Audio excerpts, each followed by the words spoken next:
আগে ওদেরকে দাও, তোরা আমি খাচ্ছি। এমন জায়গায় রেখেছিস কেকটা, ছবি তোলা যাবে, ছবি তোলা হয়নি, ভিডিও হয়েছে। ওর পছন্দ কেক, পছন্দ।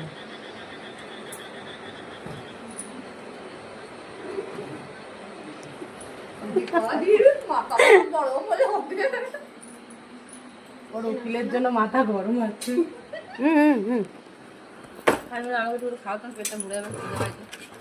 তো কে খাবে? তো খাবে না তো কি?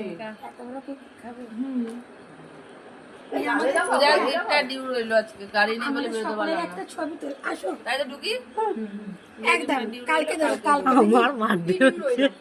সবাই একটা করে নিল। হ্যাঁ আমাদের আমাদের জীবনে এমনি গালে ছুরি হয়েছে আমার। কয় ছুরি হয়েছে? না, আজকে মারতে হবে। তুই মাকা, তুই মাকা, ও শুনবি না, তুই ওকে যাবো যে দি ভাই আমার দিবি প্লিজ, আমার গাল ছুরি হয়েছে, আবার ডাক্তার দেখাতে হবে। আসো আমরা একটা ছবি তুলি। সেলফি।